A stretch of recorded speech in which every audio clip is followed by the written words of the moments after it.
அஸ்ஸலாமு அலைக்கும் வரஹ்மத்துல்லாஹி வபரகாத்துஹு. கண்ணியத்திற்குரிய எல்லாம் வல்ல அல்லாஹு ஜல்ல ஷானஹு தஆலாவின் நல்லடியார்களே,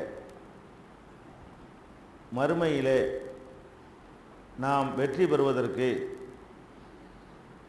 அல்லாஹு ரப்புல் ஆலமீன் தன்னுடைய தூதர் மூலமாக ஏராளமான வழிகளை நமக்கு கற்று தந்திருக்கின்றான்.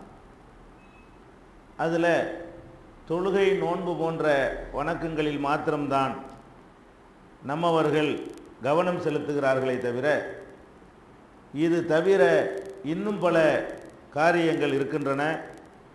அவற்றையும் செய்வதன் மூலமாகத்தான் மறுமையில் நம்முடைய வெற்றியை உறுதிப்படுத்தி கொள்ள முடியும் என்பதை அறியாதவர்களாக இருக்கிறார்கள்.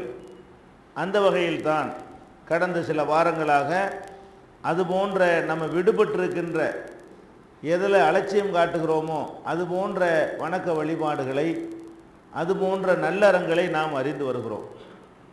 அதில் ஒரு நல்லறம் என்னவென்று சொன்னால், ஒரு மனிதனுக்கு நாம் கடன் கொடுத்து விட்டால் அந்த கடனை தள்ளுபடி செய்வது, அல்லது அந்த கடனிலே ஒரு பகுதியை விட்டு கொடுப்பது, அல்லது அந்த கடனை திருப்பி செலுத்துவதற்கான அவகாசத்தை கொஞ்சம் அதிகப்படுத்தி கொடுப்பது, இந்த மாதிரியான காரியங்கள் மூலமாக மறுமை வெற்றி நிச்சயமாகும் என்று நபிகள் நாயகம் ஸல்லல்லாஹு அலைஹி வஸல்லம் அவர்கள் பல சந்தர்ப்பங்களிலே பல்வேறு நிகழ்ச்சிகளின் மூலமாக நமக்கு சொல்லித் தருகிறார்கள்.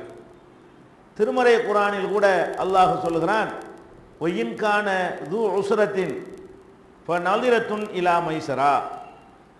உங்களிடத்திலே கடன் வாங்கிய ஒருவன் சிரமப்படுபவனாக இருந்தால், உங்கள்கிட்ட கடன் வாங்கின ஒருத்தன் கஷ்டப்படுபவனாக இருந்தால், ஃபநதிரத்துன் இலா மைஸரா, அவனுக்கு வசதி வருகிற வரைக்கும் நீங்கள் அவகாசம் கொடுக்க வேண்டும். நம்மள்ட்ட சொல்லிட்டு நீ 3 மாதம் தானே என்கிட்ட சொன்ன, 4 மாதம் ஆகுதுன்னு கேட்பதை விட, அவங்கிட்ட அந்த தகுதி இருக்குதா, 3 மாதத்தில் தருவதாக சொன்னானே, அந்த தர்ற தகுதியில் இருந்துக்கிட்டு வேணும்னு தராமல் இருக்கிறானா, உண்மையில் கஷ்டப்படுறானா, கஷ்டப்படுகிறான் என்று சொன்னால், ஒரு கடன் கொடுத்தவனுடைய கடமை என்னன்னு சொன்னால் இப்போ நல்திரத்துன், அதை கட்டாயமாக எல்லாம் சொல்கிறான், கடமையாக சொல்கிறான். நீங்கள் அவகாசம் கொடுத்து தான் ஆகணும், இல்லைங்கிறான், நீ தந்து தான் ஆகணும்னு சொல்லக்கூடாது. அவனுக்கு வசதி வருகிற வரைக்கும் நீங்கள் அவகாசம் கொடுக்க வேண்டும். இது கடமை. இதை விட சிறந்தது ஒன்று இருக்குன்னு அடுத்து அல்லாஹ் சொல்லி காட்டுகிறான். அந்த சத்தகு ஹைருல்லக்கும் இன் குந்தும் தாலமூன். அதை தர்மமாக விட்டு கொடுத்துட்டீங்கன்னு வைங்க, அது ரொம்ப நல்லது. அல்லாஹ் நம்ம முன்னாடி 2 விஷயத்தை சொல்கிறான். ஒன்று, அவகாசம் கொடுக்கறது கடமை, விட்டு கொடுத்துட்டேன்னு வை, அது சிறந்தது.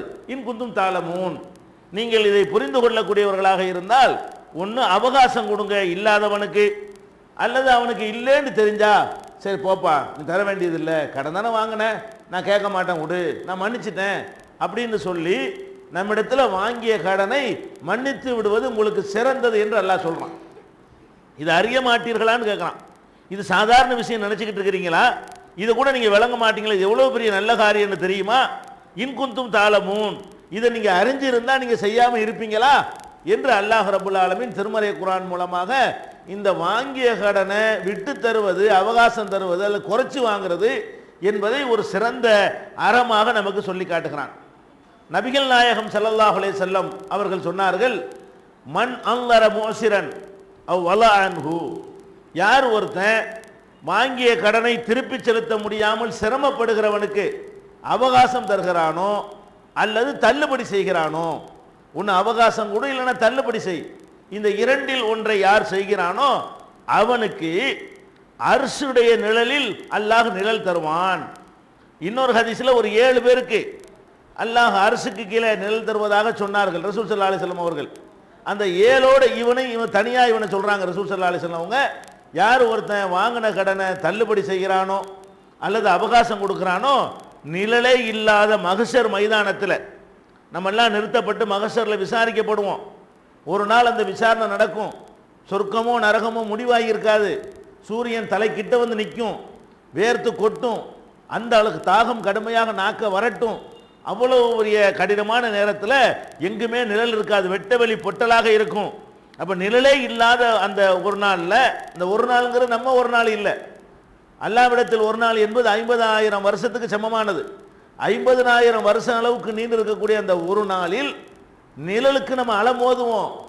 அந்த விசாரிக்கும் பொழுது அல்லாஹ் என்ன செய்யறான், அவனுடைய அரசு சிம்மாசனம் இருக்க அதுக்கு கீழே மட்டும்தான் நிழல் இருக்கும். அவனுடைய அரசுக்கு கீழே எல்லாத்தையும் என்ன செய்வான், சில ஆட்களுக்கு இடம் கொடுப்பான். அதுல ஒரு ஆள் யார் என்று கேட்டால், நீ ஒருத்தன் கடனை தள்ளுபடி பண்ணல, உன்னைய விசாரணை வந்து வெயிலில் வச்சு விசாரணை கிடையாது, ஏசி ரூமில் வச்சு விசாரிக்கிற மாதிரி. சும்மா விசாரிக்கிறதுக்கு ஏசி ரூமில் சேர் போட்டு உட்கார வைக்கிறதுக்கு வித்தியாசம் இருக்கா இல்லையா? அந்த மாதிரி அல்லாஹ் என்ன செய்யறான்னு கேட்டால், குழு குழுண்டு ஏசி கீழே வைத்து அவனுக்கு அந்த விசாரணை அந்த ஒரு நாள் நடக்கும். அந்த ஒரு நாள் 50,000 வருஷத்தினுடைய வேதனையை எது தள்ளுபடி செய்து? கடனை நீங்க தள்ளுபடி செய்தால் அந்த மகசருடைய கொடூரத்தில் இருந்து அல்லாஹ் உங்களுக்கு தள்ளுபடி செய்கிறான் என்று நபிகள் நாயகம் ஸல்லல்லாஹு அலைஹி வஸல்லம் அவர்கள் இந்த வாங்கின கடனை தள்ளுபடி செய்யறதுக்கு எவ்வளவு பெரிய சிறப்பான ஒரு அறம். சாதாரணமாக நம்ம ஒருத்தனுக்கு கடன் கொடுக்கறத விட, தர்மம் செய்யறதை விட கடனை தள்ளுபடி பண்றீங்கல்ல, அது ஒரு பல மடங்கு சிறந்ததாயிடுது. ஏன்னா அவன் முட்டியில கஷ்டப்படுறாங்க போது அது கூடுதலான ஒரு தர்மத்துடைய இடத்துல நிற்கிது. அதுக்கு தான் இவ்வளோ பெரிய ஒரு நல்லதை சொல்றாங்க ரசூல் ஸல்லல்லாஹு அலைஹி வஸல்லம். அது மாத்திரம் இல்லாமல் இன்னொரு சந்தர்ப்பத்தில் சொன்னாங்க, மன் சர்ரஹு ஐயு நஜ்ஜியஹுல்லாஹு மின் குரபி யௌமில் கியாமா, கியாமத்து நாளில் வருகிற சிரமங்களிலிருந்து ஒருவன் தன்னை காத்து கொள்ள வேண்டும் என்று விரும்பினால், கியாமத்து நாளில் எல்லாரும் நின்று விசாரிக்கப்படும் பொழுது அன்னைக்கு நம்மளை எல்லாம் சிரமப்படுத்தக்கூடாது, விசாரணை ஈஸியாக இருக்கணும். சில பேருக்கு அப்படி சொல்றான்ல, சில பேருக்கு யுஹாசபு ஹிசாபன் யசீரா, லேசா அப்படி விசாரிக்கப்படுவான். துருவி துருவி நோண்டி விசாரிச்சா ஒருத்தன் தேர மாட்டோம். அப்படி மென்மையா அப்படி எல்லாம் விசாரிச்சு விட்டான்னு சொன்னா எல்லாரும் தேறிக்கிடுவோம். அப்ப யார் வந்து லேசாக விசாரித்து சிரமங்கள் படக்கூடாது என்று நினைக்கிறானோ அவன் என்ன செய்யணுமா, ஃபல் யுனஃபிஸ் அன் முஅஸ்ஸிரின், கஷ்டப்படக்கூடியவனுக்கு வந்து அவன் வந்து மூச்சு விட அவகாசம் கொடுக்கட்டும். கஷ்டப்படுறான்லப்பா கொஞ்சம் அவகாசம் கொடு, என்ன நெருக்கிறபடிங்க விரட்டுற, அவனுக்கு அவகாசம் கொடு என்று, அல்லது கடனை தள்ளுபடி செய்யட்டும் என்று அப்படி செஞ்சா கியாமத்து நாளில் உங்களுக்கு அந்த கஷ்டம் இல்லாமல் அல்லாஹ் உங்களை காப்பான் என்று ரசூல் ஸல்லல்லாஹு அலைஹி வஸல்லம் அவர்கள் சொல்றாங்க. அதுல இதெல்லாம் வந்து மறுமையில் கிடைக்கக்கூடியது மாத்திரம் இல்லை, இதுக்கு அல்லாஹ்வுடைய ரசூல் ஒரு கேரண்டி ஒன்று தர்றாங்க. என்ன கேரண்டி? நீ தள்ளுபடி பண்ணுனா துன்யாவுலே அல்லாஹ் உனக்கு லேசாக்குவான். உனக்கு அது மாதிரி நிலை ஒன்று வரும்ல. நீ ஒரு ஆளுக்கு உனக்கு தரக்கூடிய 1000 ரூபாய் நீ தள்ளுபடி பண்ணா நீ ஒருத்தனுக்கு 10,000 ரூபாய் கொடுக்கணுமே, அதை அவன் லேசாக்குவான். ரசூல் ஸல்லல்லாஹு அலைஹி வஸல்லம் சொல்றாங்க, இது மறுமைக்கு மட்டும் இல்லப்பா, இந்த உலகத்துக்கும் அல்லாஹ்வுடைய ரசூல் கேரண்டி தர்றாங்க. எப்படி சொல்றாங்க? மன் யஸ்ஸர அன் முஅஸ்ஸிரின் அவ் வலா அலஹு, யார் ஒருத்தன் கஷ்டப்படுறவனுக்கு அவகாசம் கொடுக்கிறானோ அல்லது அவனுடைய கடனை தள்ளுபடி செய்கிறானோ, யஸ்ஸரஹுல்லாஹு லஹு ஃபித் துன்யா வல் ஆகிரா, இந்த உலகத்திலையும் அவனுடைய சுமையை அல்லாஹ் லேசாக்கி வைத்து விடுகிறார், ஆகிரத்திலையும் அல்லாஹ் லேசாக்கி வைக்கிறான். அப்ப நம்மளே கடன்ல மாட்டிக்கிட்டு இருப்போம், நம்ம பெருங்கடன்ல இருப்போம், நம்ம ஒரு சிறுகடன் யாருக்காக கொடுத்துருப்போம், இந்த சிறுகடனை யாரெல்லாம் நீ எனக்கு லேசாக்கல்ல, அதுக்காக நான் தள்ளுபடி செய்கிறேன் அப்படின்னு சொல்லி அல்லாஹ் மேல நம்பிக்கை வைத்து நமக்கு வருகிற சிறு கடன்களை முடியாதவங்களுக்கு, திமிரு பிடிச்சவனுக்கு தள்ளக்கூடாது. எல்லா இடத்துலையும் அஸ்ஸிர்ங்கிற வார்த்தை, யாரு தர முடியாமல் கஷ்டப்படுகிறானோ, யார் தர முடியாமல் சிரமப்படுகிறானோ அவனுக்கு தரணும்னு நினைச்சு முடியல அவனுக்கு, அந்த மாதிரி ஆட்களுக்கு நீங்கள் தள்ளுபடி பண்ணீங்க என்று சொன்னா துன்யாவிலேயும் உங்களுக்கு லேசு இருக்கு, மறுமையில் லேசு மாத்திரம் இல்லை, துன்யாவிலேயும் உங்களுக்கு லேசு இருக்கிறது என்று நபிகள் நாயகம் ஸல்லல்லாஹு அலைஹி வஸல்லம் அவங்க நமக்கு உத்தரவாதம் தர்றாங்க. அப்ப நம்ம எவ்வளவு சிரமம் வரும் துஆ செய்றோம், யா அல்லாஹ் என் கடன்ல இருந்து என்னை காப்பாத்து. கடன் அப்படிப்பட்ட ஒரு மேட்ரு. கடன்ல ஒருத்தன் பாதிக்கப்பட்டான்னா எவ்வளவு தப்பு செய்யறான் பாத்தீங்களா? நல்லவன்லாம் கூட தப்பு செய்ய ஆரம்பிச்சிடறான். வாங்கின கடனை கொடுக்க முடியலன்றவன பொய் சொல்றான், வாக்குறுதி கொடுத்து மீறுறான், அந்த கடனுக்கு இந்த கடனை வாங்குறான், இந்த கடனுக்கு அந்த கடனை வாங்குறான், இவன்கிட்ட கடனை வாங்கி அவன் கடனை அடைக்கிறான், அவன் கேட்கும்போது அவன்கிட்ட வாங்குறான், கடைசியில் வட்டிக்கு வாங்குறான். ஒரு அல்லாஹ்வுடைய ரசூல் என்ன செய்வாங்கன்னா அடிக்கடி கடன்லேருந்து பாதுகாப்பு தேடுவாங்க. எதில் நம்ம பாதுகாப்பு தேடுவோம்? தப்புக்கு பாதுகாப்பு தேடுவோம். யாரெல்லாம் நான் கெட்டு போகாமல் இருக்க என்னை பாதுகாத்துரு, என்னை அது செய் அப்படின்னு கேட்போம். நரகத்தை விட்டு பாதுகாப்பு தேடுவோம். கடன்கிறது ஒரு பெரிய மேட்டரா, இதுக்கு போய் நீங்கள் அதிகமாக பாதுகாப்பு தேடுறீங்களே இந்த சஹாபாக்கள் கேட்குறாங்க. ஏன்னா ரசூல் ஸல்லல்லாஹு அலைஹி வஸல்லம் அத்தஹியாத்து ஓதுனாலும் அந்த 4 விஷயத்தில் பாதுகாப்பு தேடுவாங்களே, அதில் மினல் மக்ரமி, யாரெல்லாம் கடனை விட்டு உன்னிடத்தில் நான் பாதுகாப்பு தேடுகிறேன்னு அதை சொல்லுவாங்க. அதிகம் ரசூலுல்லாஹ் பாதுகாப்பு தேடுவது கடன் தான். யாரெல்லாம் ஒன்று நம்ம யாராவது இப்படி கேட்டிருக்கீங்களா? துவாவில் துவா செய்யும்போது யாரெல்லாம் எனக்கு கடன் இல்லாத ஒரு வாழ்க்கை ஆக்கு, கடன்லேருந்து என்னை காப்பாற்றுன்னு யாராவது கேட்குறோமா? அல்லாஹ்வுடைய ரசூல் அதிகம் கேட்பாங்க, கடன்லேருந்து பாதுகாப்பு தேடுவாங்க. இப்போ சஹாபாக்கள் கேட்குறாங்க, ஏன் இப்படி இப்படி பண்ணுறீங்க அதிகமாக, நான் கடன்கிற அவ்வளோ பெரிய விஷயமா? அப்போ ரசூல் ஸல்லல்லாஹு அலைஹி சொல்கிறாங்க, ஆமாம், கடன் நீ என்னைக்கு வாங்கினியோ அன்னைக்கு உன்னை பொய்யில தள்ளும். கடன் வாங்கினவன் கடனோடு நின்றாது, அந்த கடன் வாங்கின பிறகு அவன் என்னவாவான்? பொய் சொல்லுவான். வீட்டில் இருந்து இல்லைன்றான்ல, நீ கடன் கேட்க போவீங்க, வீட்டில் தான் இருப்பான். இப்போ தானே வாப்பா வெளியே போனாங்க, ஏன் இப்படி சொல்கிறான்? அவன் நல்லவன் தான், உங்களை வந்து ஃபேஸ் பண்ண முடியல, அவனுக்கு கடன் கொடுத்த உங்களை வந்து எதிர்கொள்ள முடியாமல் எத்தனை ஒரு தடவை பதில் சொல்லியிருப்பான், கொஞ்சம் கேட்டு போயிருப்பீங்க, ரெண்டாவது கடிச்சு விட்டுருப்பீங்க, மூணாவது உங்களை மாட்டினா கொதறி போடுவீங்க. அப்போ என்ன பண்ணுவான்? அவன் இல்லைன்றான். அவன் இல்லைம்மா, பொண்டாட்டி பொய் சொல்லுவான், புள்ள பொய் சொல்லும், பொய் சொல்வதே அவங்களுக்கு ஒரு ஹலால் மாதிரி ஆயிரும். அந்த மாதிரி ஆனால் ஆளுக்கு ஒரு குடும்பமே கெட்டு போயிடும். பொய்ங்கிறது ஒரு பாவங்கிறது இல்லாமல் இது ஒன்றுக்கு தான் மனுஷன் ரொம்ப பொய் சொல்லுவானா. அப்போ கடனில் ஒருத்தன் மாட்டிக்கிட்டான்னா பொய் சொல்கிறான். அதே மாதிரி வந்து வழக்கு வரும்போது கேச போட்டு விட்டீங்கன்னு வைங்களேன், நான் கொடுக்க வேண்டியது இல்லைன்னுவான். முடியலை, அவனுக்கு என்ன செய்யறது, நான் வாங்கவே இல்லைன்னு தான் ஆர்குமெண்ட் பண்ணுவான். அப்போ கொடுக்க ஏழலைன்னு வரும் பொழுது ஒரு கட்டத்தில் என்ன செய்வான்? உன்னை யாரா பார்த்துன்னு, உன்னை பார்த்ததே இல்லைன்றானா, இல்லை ஏன் இப்படி சொல்கிறான்? முடியலை, அவனுக்கு முடியலை, ஒத்துக்கிட்டா கொடுக்கணும், ஒத்துக்கிட்டா கொடுக்க வழி இல்லை. அப்போ இப்படி எல்லாம் அவனை நிறைய பாவங்களின்பால் அது தள்ளுகிறது என்று ரசூல் ஸல்லல்லாஹு அலைஹி வஸல்லம் சொல்கிறாங்க. அப்படி ஒருத்தனை பாவத்தில் தள்ளக்கூடிய ஒருத்தனை மீட்டு, எனக்கு பயந்துக்கிட்டு ஏன்டா போய் சொல்ல தரவானா போட, எனக்காண்டி போய் சொல்லணுமா, எனக்காண்டி வாங்கினது இல்லைன்னு அநியாயக்காரனாக போறியா, உன்னுடைய மறுமையை நாசமாக்கிற போறியா, நீ தர வேண்டியதில் போடா, எப்போ போல வாடா அப்படின்னு சொல்லி பார்த்தீர்களே, ஆனால் அது ஒரு பெரிய நன்மையை தரும் என்பதற்கு தான் ரசூல் ஸல்லல்லாஹு அலைஹி வஸல்லம் அவர்கள் இதை ரொம்ப ஊக்குவிக்கிறாங்க. கடன் தள்ளுபடி செய்கிறது. முன்காலத்தில் நடந்த ஒரு நிகழ்ச்சியை சொல்லி காட்டுறாங்க. ஒரு வியாபாரி இருந்தார். இது புகாரி, முஸ்லிம் உள்பட எல்லா நூல்கள்லையும் இடம்பெற்றிருக்கக்கூடிய ஆதாரப்பூர்வமான இந்த ஹதீஸ், நான் சொன்ன எல்லா ஹதீஸுகளுமே அரசுக்கு கீழே நிழல் தருவான் என்பது மட்டும் திருமதியில் இருக்கிறது, பாக்கி எல்லாமே புகாரியில் உள்ள ஹதீஸுகள் தான். அப்போ ரசூல் ஸல்லல்லாஹு அலைஹி வஸல்லம் அவங்க வந்து சொல்கிறாங்க, முன்காலத்தில் ஒரு வியாபாரி இருந்தார். அந்த வியாபாரி என்ன செய்வார்னு கேட்டால், தன்னுடைய ஊழியர்களை பார்த்து சொல்வார், இஸ்ரவேல் முந்தைய சமுதாயத்தில் யாராவது கடன் வாங்கிட்டு தர முடியாமல் கஷ்டப்பட்டா விட்டுருங்கப்பா, போட்டு நெருக்காதீங்கப்பா என்று தன்னுடைய ஊழியர்களுக்கெல்லாம் சொல்லி வச்சிருப்பார்.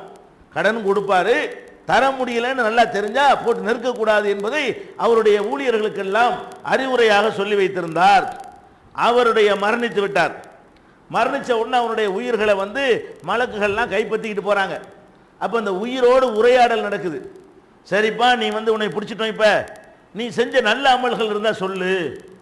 அவன் என்ன சொல்கிறான், அந்த வியாபாரி, நல்ல அமலா, ஒன்றுமே நான் அப்படி செஞ்சது எனக்கு யாவுமே வரமாட்டேங்குதாங்கிறான். அவ்வளோ கெட்டவனா இருந்திருக்கா பாருங்க, ஒரு நல்லது கூட செஞ்சதில்லை.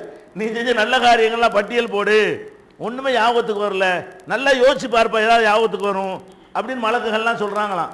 அப்புறம் அவன் சொல்கிறான், அந்த மாதிரி கடன் கேட்டால் கொடுங்கப்பா, தள்ளுபடி பண்ணுங்கப்பான்னு சொல்லி வச்சுருந்தேன், இதான் நல்லது அப்படின்ற உடனே அல்லாஹ் சொல்லுவானா, என்னுடைய அடியானை இவன் என்ன தள்ளுபடி பண்ணுறது, என்னை விட பெரிய ஆளா இவனை தள்ளுபடி பண்ணுனா, தள்ளுபடி பண்ண நான் தகுதி உள்ளவன், நான் அதை விட தள்ளுபடி பண்ணுறேன் இவனுக்கு, இவன் போது சொர்க்கத்துக்கு அனுப்புங்க என்று அல்லாஹ் சொல்லிவிட்டான்.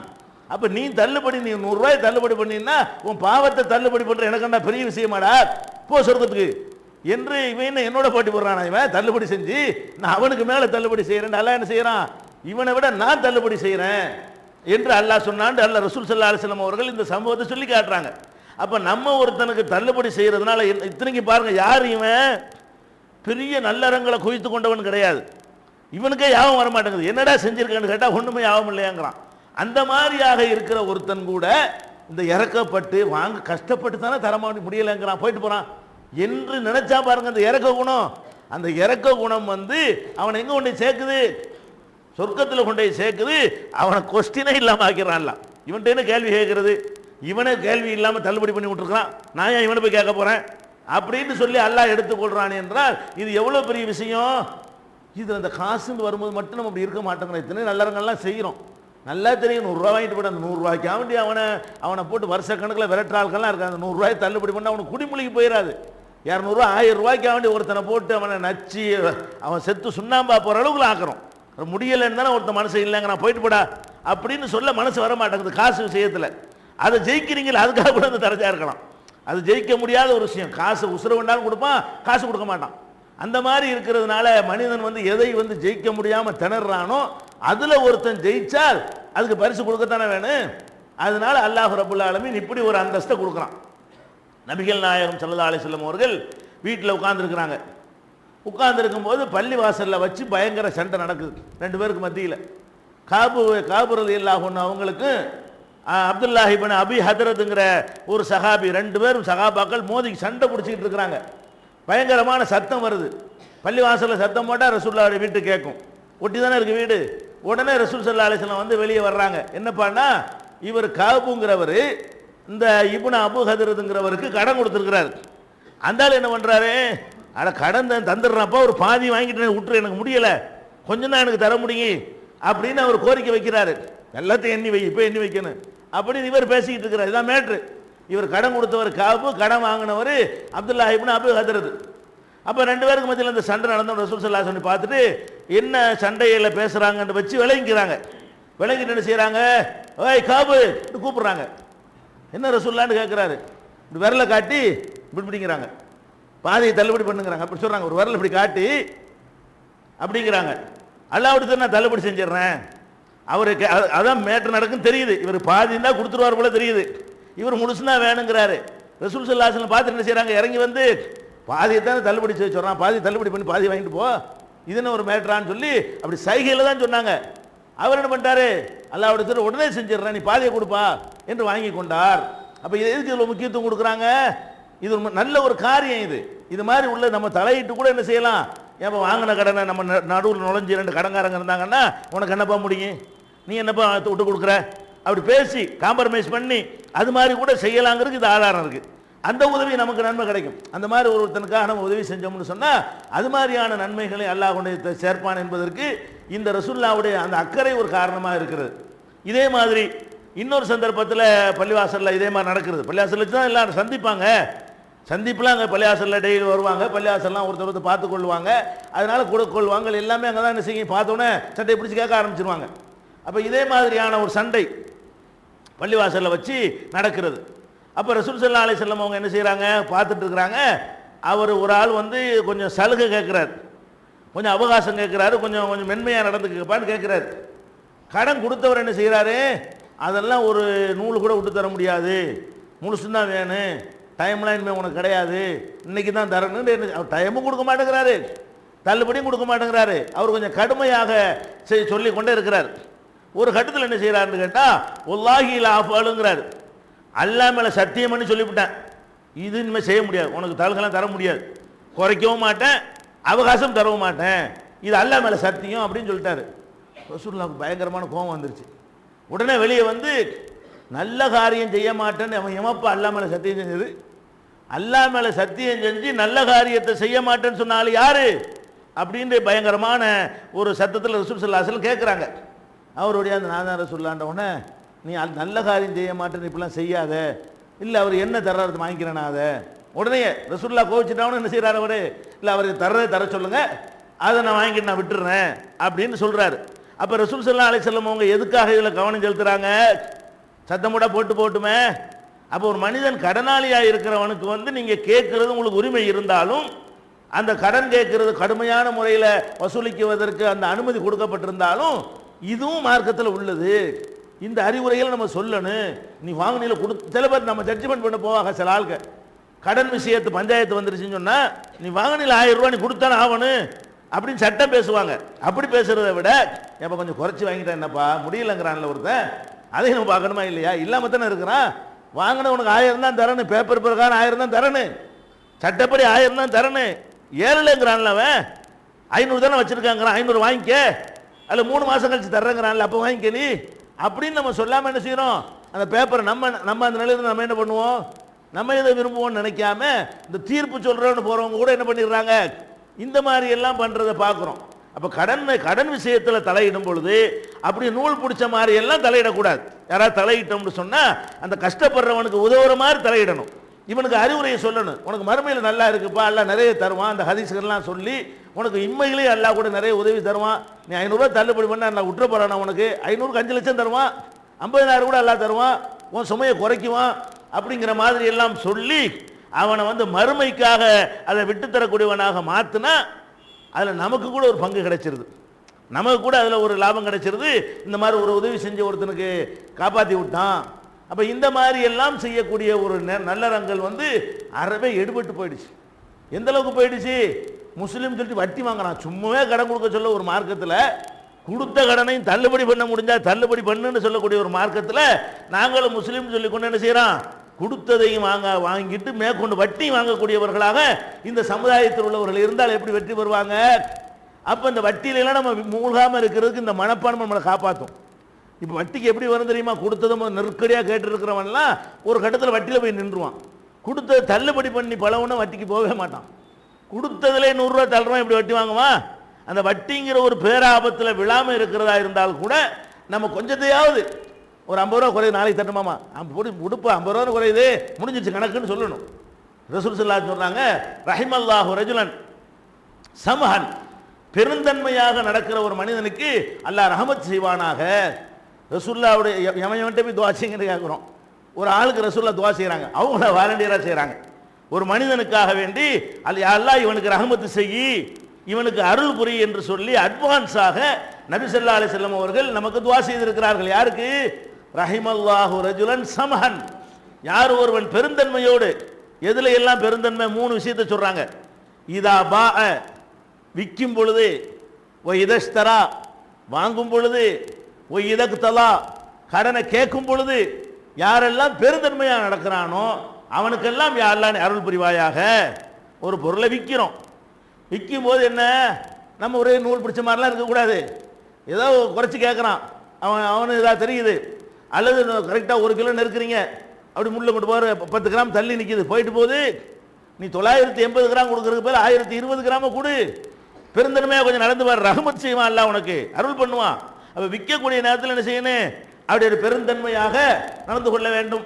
வாங்குறதுலையும் கொஞ்சம் அவன் என்ன செய்யணும்?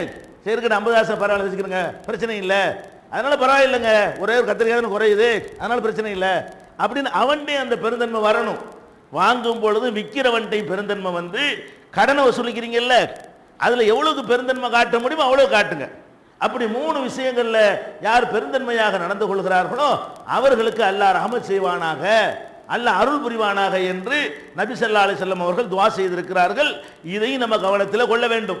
இது போக நபி ஸல்லல்லாஹு அலைஹி வஸல்லம் அவங்க இந்த கடன்பட்டவர்களை வந்து ஒரு ஆளுக்கோ 2 ஆளுக்கோ தீர்க்க முடியலை என்று சொன்னால், கூட்டாக பலரும் சேர்ந்து ஒரு ஆளுடைய கடனை ரிலீஸ் பண்ணுவதற்காக வேண்டி பாடுபடுவதற்கும் வழிகாட்டி இருக்கிறாங்க. எவ்வளோ பேர் கடன்காரன் வருவான், கடன்காரன் நாங்கள் என்ன பண்ணுறதுக்கு அப்படின்னு சொல்லக்கூடியவங்க நம்ம பார்க்குறோம். நம்ம என்ன பண்ணணும்? இவனுக்கு ஒரு 1000 ரூபா கடன் இருக்குது, இதுக்காக வேண்டி இவன் நிறைய தப்பு பண்ணுறான், இதுக்காக வேண்டி இந்த பக்கம் வரவே மாட்டேங்கிறான், ஒளிஞ்சிக்கிட்டு திரிகிறான், நம்ம ஆளுக்கு 50 ரூபா போட்டு ஒரு 20 பேர் போட்டு அவனுக்கு தள்ளுபடி பண்ணி விட்டுருவோமே, அந்த கடனை கொடுத்துருவோமே, அல்ல சம்மந்தப்பட்டவன்கிட்ட பேசி ஒரு 200 தள்ளுபடி பண்ணுவோம், நம்ம ஒரு 800 கொடுப்போம், கொடுத்து அந்த 1000 ரூபா கணக்கு அவனை கடன் இல்லாத ஆக்கி விட்டுருவோமே அப்படின்னு செய்யணுமா இல்லையா? இது மாதிரி உங்கள் வாழ்க்கையில் ஒரு தடவை யாராவது இது மாதிரி செஞ்சுருக்கிறீங்களா? உங்கள் ஒட்டுமொத்த வாழ்க்கையில் இத்தனை வருஷம் முஸ்லீமாக வாழ்ந்த அந்த வாழ்க்கையில் இப்படி கடன்காரன் ஒருத்தன் விஷயத்தில் கவனம் செலுத்தி, நம்மையே இவன் கடனுக்காக வேண்டி ஒரு 10 பேர் போய் கேட்கக்கூடாது, நம்மையே வசூல் பண்ணக்கூடாது, இவனே அந்த கடன்லேருந்து ரிலீஸ் பண்ணக்கூடாது அப்படின்னு திங்க் பண்ணி நம்ம செஞ்சுருக்கிறோமா? இல்லை.